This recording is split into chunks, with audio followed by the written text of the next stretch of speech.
try and clarify that for you. Okay. So I will highlight Sergeant or Captain Zungu as a specific case. Okay. And it's because it was unclear to you, as I understand it, who the commission was referencing. So I'll come back to you with clarity, and then you can deal with that in the supplementary. Chair, then the quick exercise. I think the best way to go about it is to use Mr. Matala's statement at paragraph 14. At 14.1, he deals with General Masemula. Now, the request that he deal with General Masemula is item 3 on page 7. It's followed by Brigadier Rachel Macheng, and Rachel Macheng, Brigadier Macheng, is item 14 at page 7. The next is Brigadier Alpheus Teminkosi Ngema, and that is item 15 at page 7. That's followed by Brigadier Kirsty Jonker, that's item 17. 14.7, he deals with Brigadier Onika Ufenze Kwayele, that's item 19. That's followed by Colonel Anton Paulson, that's item 20. 14.9, it's Colonel Natsenge Johannes Munyai, that's item 21. Followed by Colonel Nonjabulo Nomfundo Mgadi, it's item 22. I was then requested to comment on his relationship with Colonel Tumisho Nehemiah Maleka, that's 24, item 24 at page 7, followed by Captain Brian Neville Cartwright, that's item 25, and lastly, Major General Busisiwe Temba, that's item 13, item 13 at page 7. I note that at paragraph 14.13, Mr. Matala refers to the Major General as Temba with an H. Page 7 is Temba without an H, so we accept that perhaps our spelling may have been wrong. He intends to, it's correct, Mr. Matala, you intended to talk about the person listed in item 13 of page 7, notwithstanding the difference in the spelling of the name.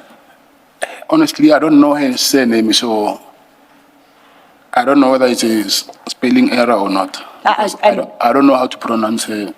No, that's quite fine, and I do accept that the spelling error may be on our part, but at least it's the same person that we are dealing with.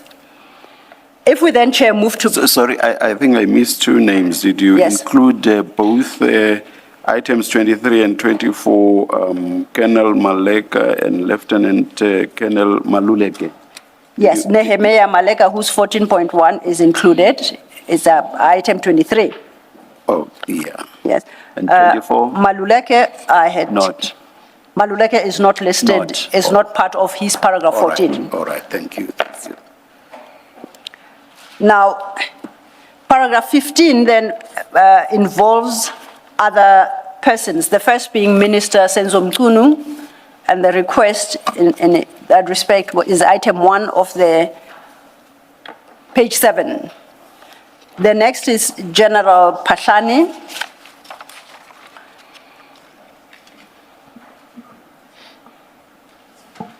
And item 4 on page 7.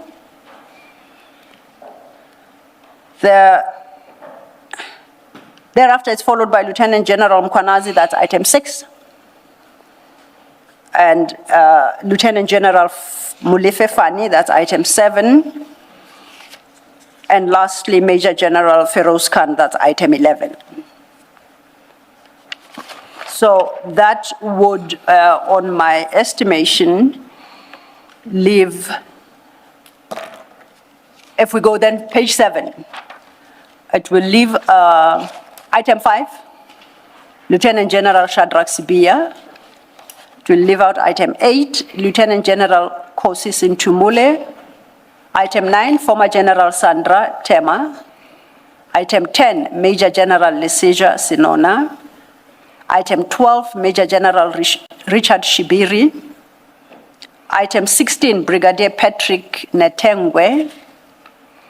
18, Brigadier Petunia Reabedzi Linono. Sorry, Netengwe is 14.4. Oh, the error is mine. Yes, it's quite good. Thank you, Commissioner. Then that takes us to 18. 18 is dealt with, yes, at item 14.6. So after Major General Shibiri, then we would jump to 24, Lieutenant Colonel Maluleka. Yes, we've got Maluleka. And then Sergeant or Captain Zungu, as the witness has stated, and Commissioner Julius Mkhwanazi at item 28. Those are the persons that he has not addressed in the statement or his relationship with them. Ms. Zillo, it might be I missed it. Item 2 and 26. Yes, item, indeed. 26 would be Faningosi. That's quite, I confused that with Mulefe Fani, that would be correct. And did you mention item 2? I miscounted it as a matter, as somebody he had dealt with in his statement. The commissioner is quite correct. Thank you. Chairperson, Yes. I do feel compelled, maybe as client is not legally trained, to just highlight the following issues.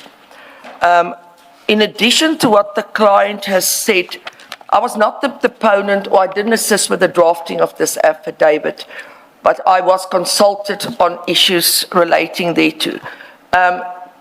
The persons that were left off also relates to IDAC. There's certain investigations conducted by IDAC, it was going to be dealt with in the supplementary affidavit. There was information that the attorneys endeavored to obtain from IDAC that, put it this way, that they battled to get, but we're dealing with it in a different way. So the legal basis is not only based on the statement that's at issue, but it relates to investigations that were conducted by IDAC. And I think I'm going to stop there because we do intend to basically also set out for you the legal basis as to why these names cannot be dealt with also vis-a-vis IDAC's investigations. And then specifically, I can also mention in respect of the last person, I think it's General Mkhwanazi from the EMPD, there's certain further information. It all relates to the issue of suspect, the legal definition of a suspect, etc., and your rights afforded to you as a suspect. I just wanted to place this on record. May I please you? Thank you. Thank you, Ms. Fanny. Thank you, Chair. So we understand the reason why then some of the people who've been left out on the list were left out.